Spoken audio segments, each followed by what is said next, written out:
کیا سمجھتی ہیں اس تمام صورتحال پر آپ کیا کہیں گی، اور یہ بھی بتائیے گا کہ غزہ میں جنگ بندی کی کوشش کو یہ کتنا بڑا دھچکا ثابت ہو سکتا ہے؟ ایک سنگین حملہ ہے اور ہم سب کے لیے ایک سوچ اور افسوس کا باعث ہے ظاہر ہے کہ جس طرح انہوں نے ملک کے اندر ایک ایسے وقت پر حملہ کیا ہے جب ایران میں اور خاص طور سے ان کے طاہران میں ان کے صدر کا حلف برداری ہو رہی تھی، جس میں اعلیٰ حکام ہر ملک کے آئے ہوئے تھے اور ان کے ملک میں ایک سیاسی ٹرانزیشن کی فضا ہے، کیونکہ ظاہر ابھی ان کی کابینہ بھی نہیں فارم ہوئی ہے۔ تو انہوں نے جس طرح ایسے وقت میں جب مذاکرات کا ڈنکا ہر جگہ تھا اور یہ بات کی جا رہی تھی کہ اب فلسطین اور اسرائیل کے درمیان یہ باتیں شروع ہو جائیں گی، پھر وہاں یونٹی حماس وہاں پہ بھی ہو چکی تھی، فلسطینی گروپس کے درمیان بھی، تو مجھے لگتا ہے یہ تو انہوں نے وضاحت کر دی اور بڑی دبنگ طریقے سے وضاحت کی کہ ہم تو اب کسی مذاکرات یا کسی سیاسی حل کی طرف کو سیریسلی لے ہی نہیں لے رہے تھے نا۔ یہ تو واضح ہو گیا کہ وہ اسے سیریسلی نہیں لے رہے تھے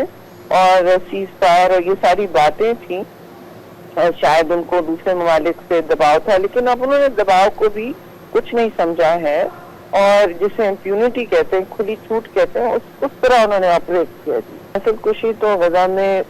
جاری ہے، اس میں کوئی تعطل بھی نہیں آ رہا ہے، روز آئے دن اتنے اعداد و شمار جو آتے ہیں، لوگ سب پوچھتے ہیں کہ یہ کس طرح ہم اس کو ڈائجسٹ بھی کرنا مشکل ہو گیا لوگوں کے لیے کہ یہ کتنی طویل اور کتنی بربریت سے بھری جنگ ہے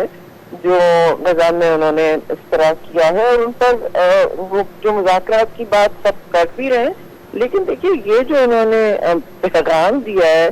اپنے ہی دوستوں کو اور اپنے ہی معاون اور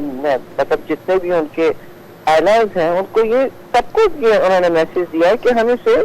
سیریسلی لے ہی نہیں رہے تھے، کیونکہ اگر آپ سیریسلی لیتے ہیں تو ان چیزوں میں آپ کی عسکری ایکٹیویٹی میں ہمیشہ تعطل ہوتا ہے، خاص طور سے اگر سیز فائر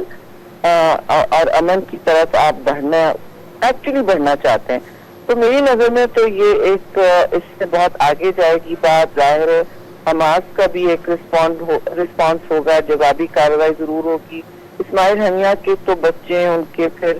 گرینڈ چلڈرن سب غزہ میں کی جنگ میں شہید ہو چکے ہیں، تو انہوں نے تو اپنی زندگی دے دی ہے غزہ کو اور اس کی جنگ کو، لیکن اب وہ بھی تیار تھے سب کے سب کہ ہم ایک پرامن غیر عسکری حل کی طرف جانا چاہتے ہیں۔ تو اب میرے خیال میں جو ایران بھی رسپانس کرے گا وہ تو اب ان کی ظاہر ثوابدید ہے، وہ کیا فیصلے کرتے ہیں، ان کی ایک انسٹیٹیوشنل اسٹرکچر بھی ہے، ریولیوشنری گارڈ وغیرہ ان کے تو موجود ہیں، تو وہ پھر جو بھی فیصلہ کریں گے تو ان کا سیاسی بھی رسپانس ہونا چاہیے شدید، اور ہوگا میرے خیال میں، اور عین ممکن ہے کہ عسکری جوابی کارروائی ہو، کیونکہ ایران کا جو ریکارڈ ہے وہ یہی رہا ہے کہ وہ اس طرح حملے اپنی سرزمین پر برداشت تو کرتے نہیں ہیں جی۔ اور باقی ممالک کے لیے بھی یہ ایک میں سمجھتی ہوں بہت سنگین موقع ہے، کیونکہ اس کے خطرات دور رس ہوں گے پورے بر صغیر کے علاوہ۔ اگر ایران کسی کو آگے جنگ میں انوالو کیا گیا تو پھر تو آپ کو پتا ہے کہ اسٹریٹ آف ہارموز کے ایکسپورٹ، سارے آئل ٹریفک وغیرہ جو بھی ہوتی ہے دنیا، اس پر اس کے اثرات ہوں گے، اور ہر ملک کو سوچنا پڑے گا اپنا رسپانس اور اپنی دفاع کا بھی سوچنا پڑے گا جی۔ حماس کا سربراہ اسماعیل ہنیہ کی شہادت سے ثابت ہو گیا کہ اسرائیل مذاکرات میں سنجیدہ نہیں ہے۔ شہری رحمان ہمارے ساتھ موجود تھی، گفتگو کر رہی تھیں،